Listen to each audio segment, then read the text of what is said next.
Hello everyone and welcome to my channel. और अपनी 2020 series of MCQs में अपने आज की वीडियो में हम डिस्कस करेंगे यूपी टीजीटी 2021 के पेपर को। 2021 में जो फिजिकल एजुकेशन का पेपर 8 अगस्त को हुआ था, उस पेपर के पहले 20 क्वेश्चन को अपने आज की सीरीज में हम डिस्कस करेंगे। तो सबसे पहला क्वेश्चन है हमारा डिस्टेंस ऑफ मैराथन रेस। बात करें मैराथन रेस की, तो मैराथन रेस जो है उसकी शुरुआत कहाँ से हुई थी? एक ग्रीक सोल्जर था जिसका नाम था फिलिपिड्स। वो बैटल ऑफ मैराथन से स्पार्टा तक दौड़ते हुए आया था, ये बताने के लिए कि वो युद्ध जीत गए हैं।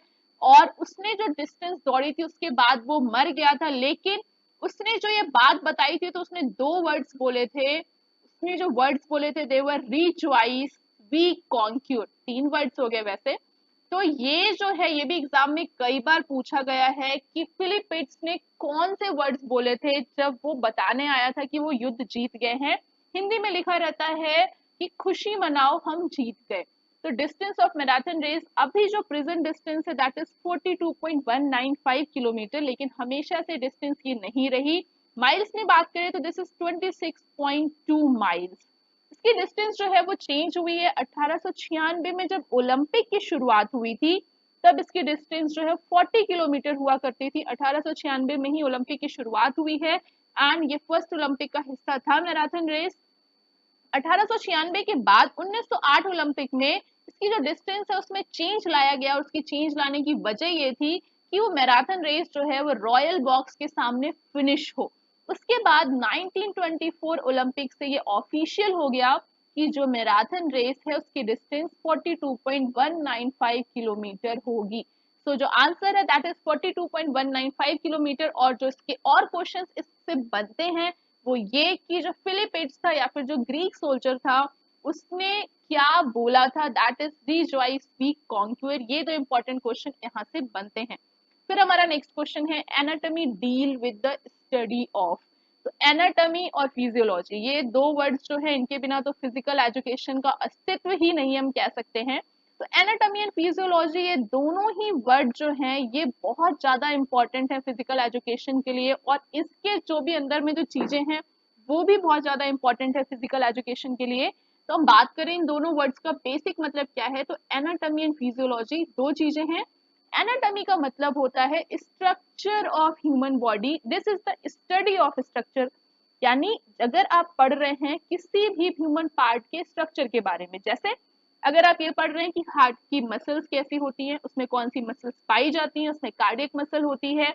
या फिर अगर आप पढ़ते हैं कि आपकी जो बोन्स हैं उनका साइज क्या है, शेप क्या है, that all comes under anatomy. ये सब एनाटॉमी के अंदर आता है।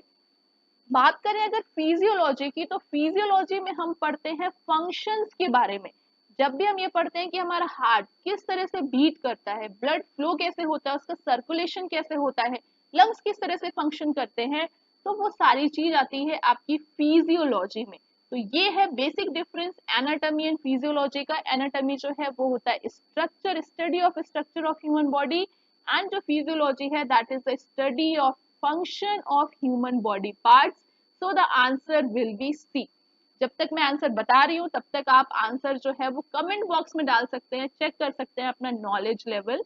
हमारा तीसरा क्वेश्चन है first Indian women gymnast to take part in Olympic games. तो इंडिया जो है, इंडिया वुमेन सबसे पहले 1952 में इंडियन वुमेन ने ओलंपिक्स में डेब्यू किया था। सबसे पहली बार इंडिया की जो 4 वुमेन थी वो ओलंपिक्स में गई थी।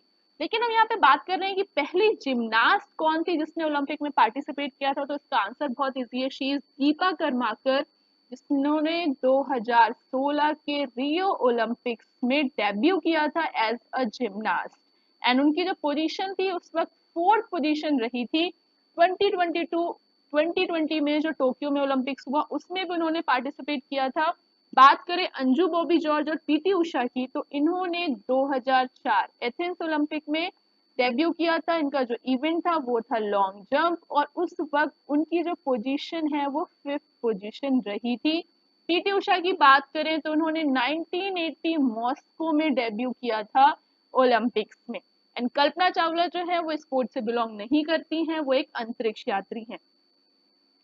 फिर हमारा नेक्स्ट क्वेश्चन है Davis cup is related to which game. तो डेविस कप जो है ये आपका टेनिस से रिलेटेड है। ये आईटीएफ द्वारा कराया जाने वाला एक टूर्नामेंट है। आईटीएफ का मतलब होता है इंटरनेशनल टेनिस फेडरेशन। तो ये जो है इसकी शुरुआत हुई थी 1900 में, और ये टूर्नामेंट जो है वो मेल के लिए कराया जाता है। फीमेल के लिए जो है वो दूसरा टूर्नामेंट होता है जिसका नाम है फेड कप, जो कि टेनिस का है। एंड एक और चीज यहाँ पे खास बात है याद रखने वाली कि टेनिस के जितने भी टूर्नामेंट्स होते हैं वो सारे एनुअली होते हैं, यानी हर साल होते हैं। बैडमिंटन के जो टूर्नामेंट है वो 2 साल में होते हैं। इसके जो टूर्नामेंट है या फिर उस पर बेस्ड जो इम्पोर्टेंट क्वेश्चन पूछा जाता है वो है थॉमस और ऊबर कप से। इसमें पूछा यही जाता है कि इनमें से कौन सा कप जो है वो मेल के लिए होता है और कौन सा फीमेल के लिए।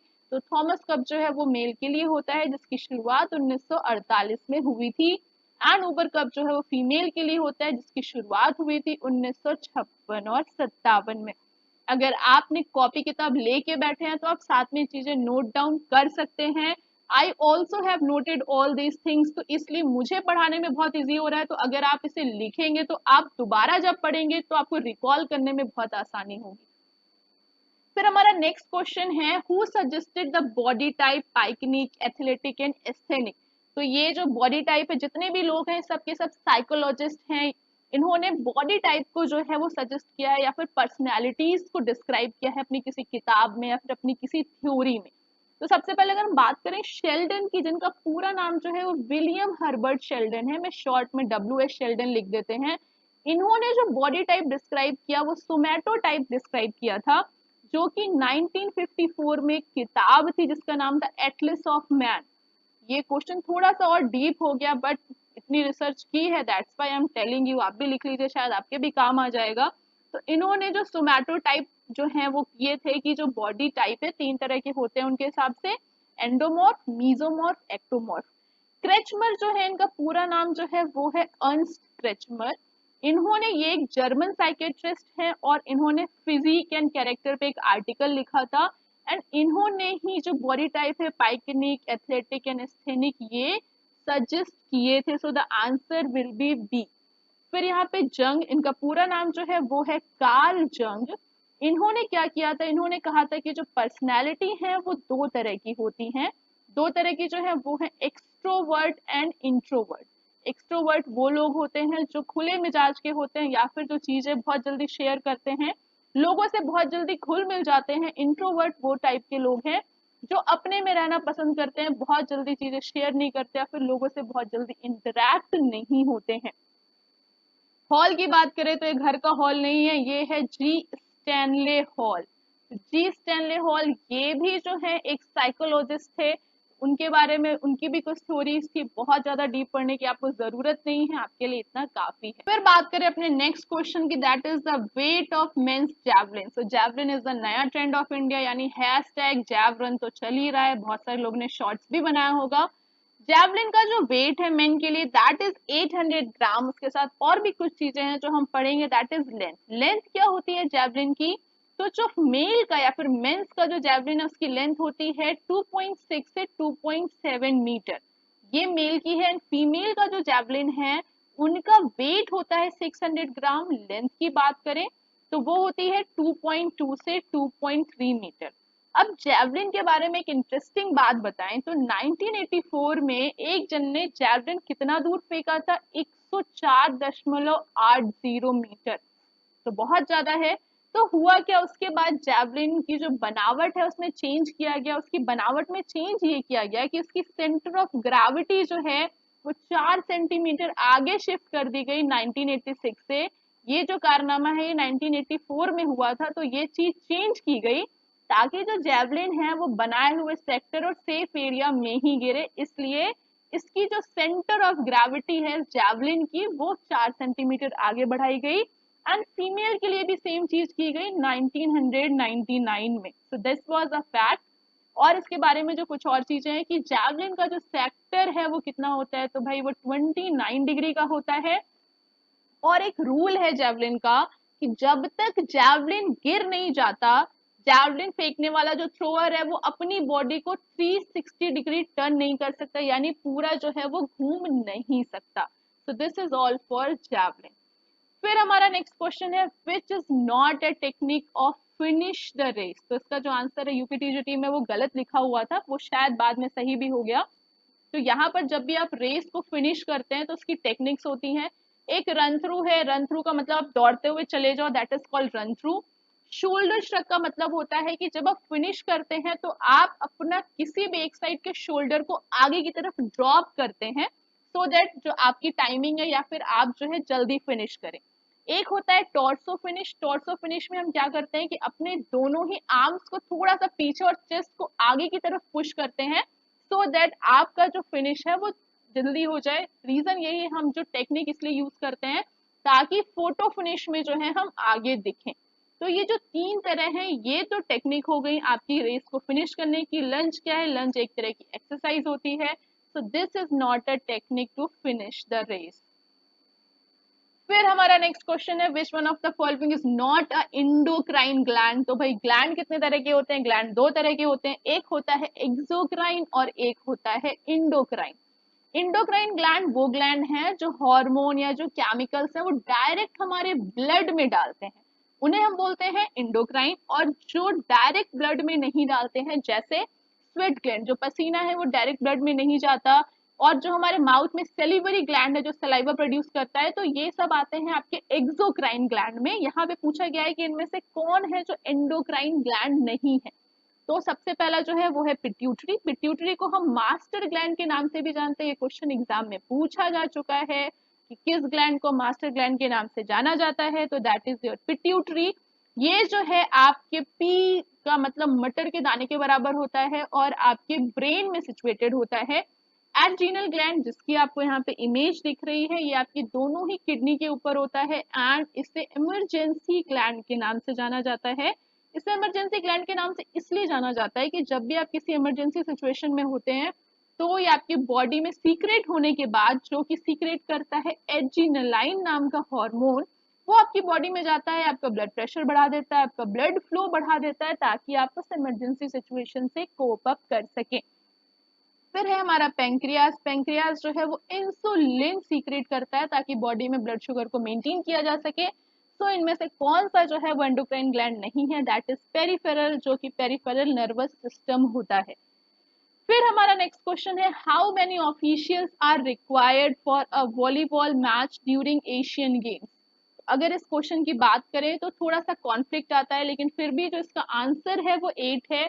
8 कैसे होते हैं? तो एक होता है फर्स्ट रेफरी जो कि नीचे खड़ा होता है, एक होता है सेकंड रेफरी जो उसके सामने ऊपर के साइड खड़ा होता है, फिर आपका एक स्कोरर और एक असिस्टेंट स्कोरर होता है, एंड फिर आपके लाइन जजेस होते हैं। तो यहाँ पर एक, दो और दो, चार, चार, आठ, ये टोटल 8 जो हैं ऑफिशियल्स आपको एक मैच कराने के लिए रिक्वायर्ड होते हैं किसी इंटरनेशनल मैच को। फिर हमारा नेक्स्ट क्वेश्चन है, French short service test is for the game. तो यहां से आप ये तो अंदाजा लगा सकते हैं, और पिछली बार आए भी थे कि कुछ ऐसे टेस्ट हैं जो कि आपके बीपीएड का सिलेबस का हिस्सा होते हैं। जो नया सिलेबस है, जो 2 साल का कोर्स चल रहा है, उसमें बहुत सारे टेस्ट इंक्लूड कर दिए गए हैं। तो काफी सारे टेस्ट जो है वो एग्जाम में पूछे भी जाते हैं। फ्रेंच शॉर्ट सर्विस टेस्ट जो है, अभी शॉर्ट सर्विस लिखा हुआ है तो यहाँ से आप अंदाजा तो लगा ही सकते हैं कि शॉर्ट सर्विस किस गेम से बिलोंग करती है। So that is badminton. Volleyball, tennis, table tennis का कोई टेस्ट जो है यूजुअली अभी तक पूछा नहीं गया है। As per my knowledge volleyball और टेनिस से रिलेटेड जो टेस्ट हैं वो टीजीटी लेवल के एग्जाम में बहुत पूछे जाते हैं। फिर है next question, which of the following is not related to field hockey. इनमें से कौन सी चीज जो है फील्ड हॉकी से रिलेटेड नहीं है? तो हम बात करते हैं कि कौन कौन सी चीज रिलेटेड है। बुली की बात करें तो बुली क्या होता है कि फेस ऑफ, या जब भी मैच रीस्टार्ट होता है किसी भी तरह टाइम आउट के बाद, किसी इक्विपमेंट टाइम आउट के बाद, इंजरी के बाद, तो उसे कहते हैं बुली। ऑफ साइड जो है इसके बारे में बाद में बात करते हैं। फ्री हिट क्या होता है? हिट जो है वो 16 यार्ड लाइन से लिया जाता है, जो कि होता है आपके हॉकी में। पेनाल्टी कॉर्नर क्या होता है कि जब भी किसी तरह की पेनाल्टी होती है तो वहां पर फील्ड हॉकी में पेनाल्टी कॉर्नर मिलता है। तो ऑफ साइड जो है ये आप, ये जो वर्ड है या फिर ये जो टर्म है ये बिलोंग करता है आपके फुटबॉल से। तो ऑफ साइड में होता है क्या है कि अगर कोई प्लेयर एडवांटेज लेने के लिए जो वहां का डिफेंस प्लेयर और बॉल से आगे आगे खड़ा हो जाता है और उस एडवांटेज को लेता है, तो उस सिचुएशन में उसे कहते हैं ऑफ साइड। जैसे ये जो ब्लू वाला प्लेयर है ये इस टीम का नहीं है और ये जो एडवांटेज लेने के लिए अगर बॉल और डिफेंस से पीछे आके खड़ा हो जाता है, then it is called the off side situation. तो ऑफ साइड जो है ये आपकी फील्ड हॉकी से बिलोंग नहीं करता है। फिर हमारा नेक्स्ट क्वेश्चन है HIV स्टैंड फॉर। तो HIV जो है इसका फुल फॉर्म क्या होता है? That is human immuno deficiency virus. चारों ही ऑप्शन काफी क्लोज हैं, बट इसका आंसर जो है HIV का, it is human immuno deficiency virus. इसके अलावा जो एड्स है, HIV is the virus which cause AIDS, और एड्स का जो फुल फॉर्म है वो होता है एक्वायर्ड इम्यूनोडिफिशियंसी सिंड्रोम। एंड एक और क्वेश्चन जो आता है वो ये कि एड्स डे किस दिन मनाया जाता है? तो वर्ल्ड एड्स डे मनाया जाता है 1 दिसंबर को। इतने क्वेश्चंस जो हैं वो इससे बनते हैं और ये क्वेश्चन बिलोंग करते हैं आपके हेल्थ एजुकेशन वाले चैप्टर से।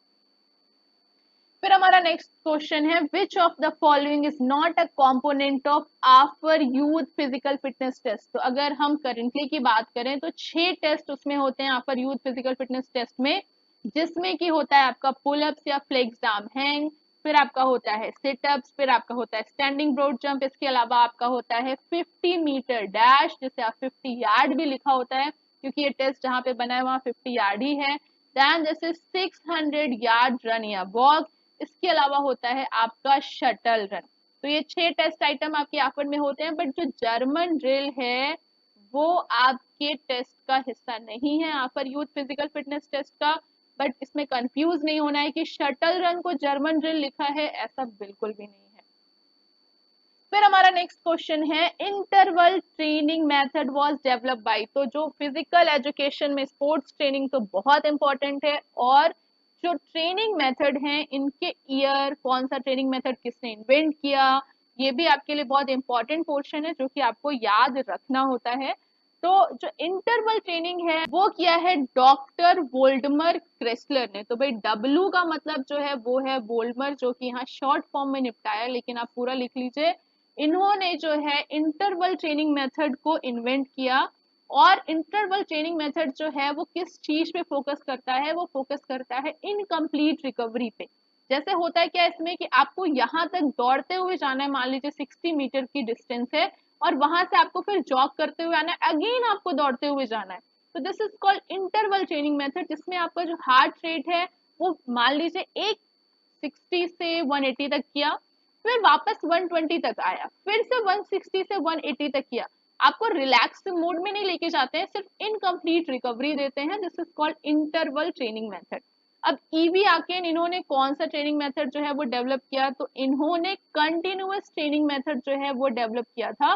कंटिन्यूअस ट्रेनिंग मेथड में क्या होता है कि आपका हार्ट रेट जो है वो कांस्टेंट रखा जाता है और ये लॉन्ग टर्म जो है ये एक्सरसाइज चलती है। आरी मॉर्गन और जीटी एडम्सन, ये दोनों लोगों ने ही जो है वो सर्किट ट्रेनिंग को इन्वेंट किया था 1953 में। ये वाला जो तीनों ही चीजें हैं सब इंपॉर्टेंट है और ये सारे के सारे क्वेश्चन आपके किसी ना किसी टीजीटी एग्जाम में पूछे जा चुके हैं। Then the next question is the motto of Asian games. Olympic game के बाद एशियन गेम को सबसे बड़ा गेम माना जाता है, जिसका मोटो जो है दैट इज एवर ऑनवर्ड। सारी चीजें कितनी क्लोज और सिमिलर हैं, बट आपको अच्छे से याद रखना है, इसका आंसर जो है वो एवर ऑनवर्ड ही होगा। और एशियन गेम्स की शुरुआत हुई थी 1951 में, सबसे पहला जो गेम है वो हुआ था दिल्ली में। और जो आपका मोटो है वो डिजाइन किसने किया था? जब भी एशियन गेम्स की बात आती है तो एक वर्ड हमेशा आता है, वो है जीडी सोंधी का, जिन्होंने 1949 में एशियन गेम्स का जो मोटो है इसे डिजाइन किया था या फिर दिया था या प्रपोज किया था।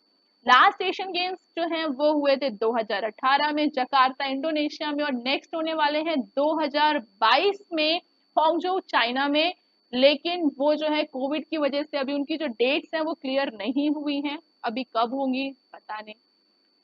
फिर हमारा नेक्स्ट क्वेश्चन है how many matches will be played if the team are 30 in knockout tournament. तो ये तो आपके टूर्नामेंट से आते हैं और ये क्वेश्चन जरूर आते हैं और इसमें बहुत सारे लोग बहुत गलती करके आते हैं क्योंकि ओवर कॉन्फिडेंस बहुत ज्यादा होता है इसमें।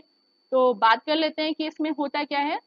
नंबर ऑफ मैचेस निकालने का फॉर्मूले से पहले हम देखें कि यहाँ पे लिखते हैं नंबर ऑफ टीम्स, जिसको हम डिनोट करते हैं n से, that is equal to 30।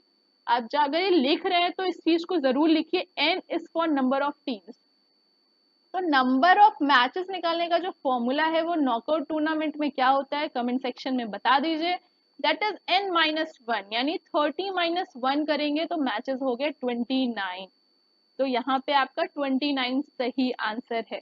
Which of the following word is associated with the game of hockey? तो भाई अभी अभी हमने पढ़ा इसमें से गुली बुली फ्लाई बॉल। तो बुली जो है ये जो एक वर्ड है हॉकी से रिलेटेड है। ये क्वेश्चन कई बार एग्जाम में पूछा गया है, बहुत सारे आपको सैंपल पेपर में क्वेश्चन मिल जाएगा। ये जब मैच स्टार्ट होता है, मतलब किसी भी तरह की इंजरी हो जाने के बाद या फिर कोई इक्विपमेंट टाइम आउट, उसके बाद जो मैच स्टार्ट होता है उसको हम कहते हैं बुली। फिर हमारा नेक्स्ट क्वेश्चन है, how many times has India won hockey gold medal in Olympic games? तो भाई ये क्वेश्चन तो हम भी गलत करके आए थे, क्योंकि बड़े ही ज्यादा दिमाग में था कि सीधे आंसर जो है वो 6 बार लगाना है, लेकिन 6 बार नहीं, इसका आंसर है 8 बार। क्योंकि क्वेश्चन में पूछा गया है how many times has India won hockey gold medal, कितनी बार जीती थी, कंसिक्यूटिव कितनी बार जीती थी, ये नहीं पूछा गया है। तो इसलिए ऐसे क्वेश्चन को थोड़ा सा ध्यान से पढ़ना है।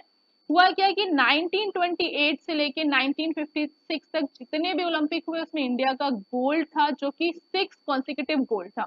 लेकिन टोटल गोल्ड जो इंडिया ने जीते हैं वो है 8, एंड टोटल जो जितने अभी तक उन्होंने मेडल जीते हैं वो हैं 12, जिसमें से उनके क्या है 8 गोल्ड है, 1 सिल्वर है और बाकी 3 जो है वो ब्रॉन्ज मेडल है। ये hockey gold medal in Olympics का है। तो ये सबसे ज्यादा मेडल जो है वो हॉकी के ही हैं, एंड 6 जो है वो कंसेक्यूटिव वाला है, टोटल जो है वो 8 है, ये याद रखना है। फिर हमारा नेक्स्ट क्वेश्चन है, which country postpone the organisation of Olympic games due to corona? तो इसका जो कोरोना की वजह से पोस्टपोन हुआ, होने वाले थे टोक्यो 2020 में, लेकिन हुए वो 2021 में, लेकिन उनका जो नाम है वो टोक्यो 2020 ही है। एंड क्योंकि होने वाले थे जापान में, तो पोस्टपोन भी यहीं पे हुए एंड हुए भी यहीं पे, सो the answer is Japan. Then our last question is, when 8 teams are participating in a round robin tournament? Round robin tournament का मतलब होता है आपका लीग टूर्नामेंट। टूर्नामेंट जो है वो 4 तरह के होते हैं, जिसमें 2 मेजर तरीके जो हैं वो हैं आपके नॉकआउट और लीग, तीसरा है कॉम्बिनेशन, चौथा है चैलेंज टूर्नामेंट। तो यहाँ भी अभी हमने पढ़ा नंबर ऑफ टीम्स को हम एन से डिनोट करते हैं, तो नंबर ऑफ टीम आपकी 8 है। लीग में नंबर ऑफ मैचेस निकालने का जो फॉर्मूला है दैट इज n×n-1/2। एक और चीज है, जब तक ये ना लिखा रहे कि लीग जो है वो डबल लीग है, तब तक आपको यहाँ पे डबल लीग का फॉर्मूला नहीं लगाना है। अगर सिर्फ लीग लिखा है तो आपको फॉर्मूला हमेशा यही लगाना है। आपकी नंबर ऑफ टीम्स जो है वो 8 है, तो 8×7/2, तो आंसर हो जाएगा आपका 28, यानी 28 मैच होंगे अगर 8 टीमें हैं। तो आज के लिए इतना ही। If you have any doubt और confusion, you can ask me in comment section. For such more video keep watching to my channel and don't forget to subscribe to this channel.